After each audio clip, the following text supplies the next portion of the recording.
타이완 총통 선거에서 집권 여당의 라이칭더 후보가 당선됐습니다.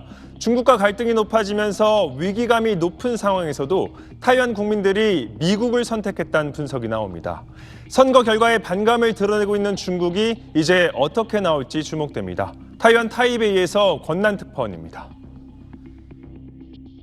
타이완 신호总统 赖清德 타이완 새 총통으로 현 부총통이자 집권 민진당 후보였던 라이칭더가 당선됐습니다. 1996년 첫 직선제 도입 이후 이어져 온 8년 주기 정권 교체 공식을 깨고 12년 연속 집권 새 역사를 썼습니다.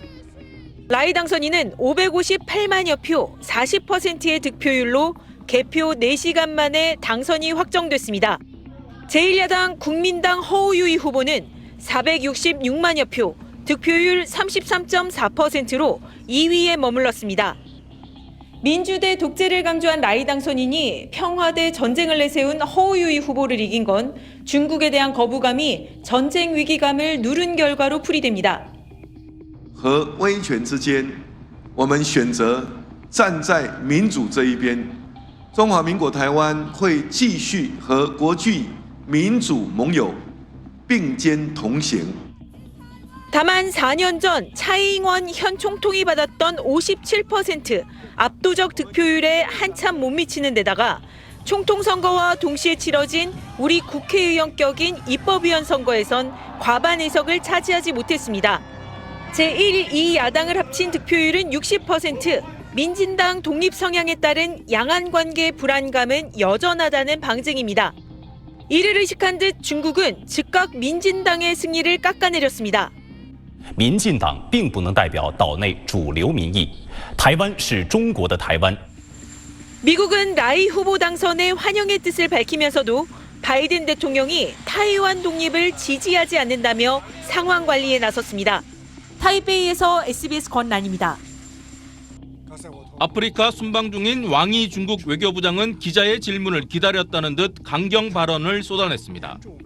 선거 결과가 어떻든 하나의 중국 원칙은 바꿀 수 없다며 타이완 선거는 중국의 지방선거라고 강조했습니다. 台独从来不可能成事，过去不能，今后更绝不可能。这是一条绝路，更是一条死路。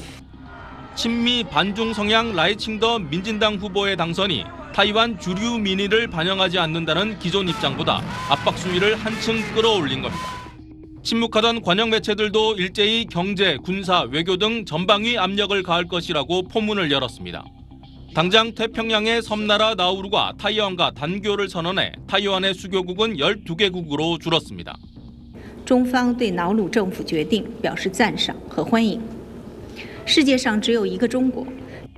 중국은 선거 이후에도 군용기와 군함, 정찰 의심 풍선을 타이완에 접근시켜 군사적 압박을 이어갔습니다. 타이완을 찾은 미국 대표단은 미국의 약속은 바위처럼 단단하다며 군사적 지원을 계속하겠다는 뜻으로 라이 당선인에게 힘을 실어줬습니다. 也希望美国能够持续支持台湾，深化台美在各领域的互利合作。 라이 당선인은 다만 타이완 독립을 직접 시사하는 발언은 내놓지 않았습니다. 국회 과반 의석 확보에 실패해 국정 장악력이 떨어진 만큼 중국을 지나치게 자극하진 않으려는 행보로 풀이됩니다. 지난 8년 동안 비교적 원활했던 미국산 무기 구매도 야권의 견제를 받을 걸로 보입니다. 베이징에서 SBS 정영태입니다. 얼마 전만 해도 타이완 독립은 죽음의 길이라며 압박 수위를 높이던 중국 당국이 갑자기 태도를 바꿨습니다.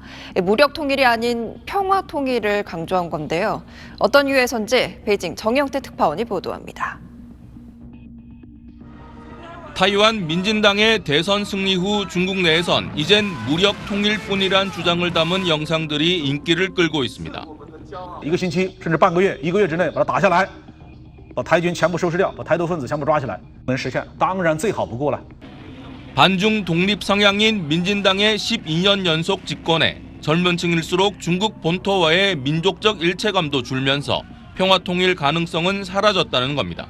如果两岸军力对比，我们的优势并不大的话，我们下决心的门槛会很高。现在随着两岸军事实力差距的不断的加大， 중국 당국의 공식 브리핑에 관련 질문이 잇따랐는데 답변의 무게는 의외로 평화 통일에 실렸습니다. 我们将继续坚持和平统一、一国两制方针，坚持寄希望于台湾人民的方针。 독립은 곧 전쟁이고 죽음의 길이라며 강경 발언을 쏟아낼 때와는 사뭇 기류가 달라졌습니다. 시진핑 주석도 타이완 인민의 마음을 얻고 애국 통일 세력을 발전시키라며 친중 여론 조성을 강조했습니다. 이런 움직임은 군사훈련과 무력 시위 같은 강경책이 역풍을 불러 오히려 민진당 대선 승리에 도움이 됐다는 평가와 무관치 않아 보입니다. 또 총통은 내줬지만 국회는 친중 성향 야당인 국민당이 일당이 된 만큼 이들과의 접촉면을 늘려 통일의 당위성을 설파하고 민진당 정부를 견제하려는 전략으로 풀이됩니다. 중국은 라이칭더 총통 당선인의 양왕 관계 발언 등을 지켜보며 강원 양면 전략을 구사할 것으로 전망됩니다. 베이징에서 SBS 정영태입니다.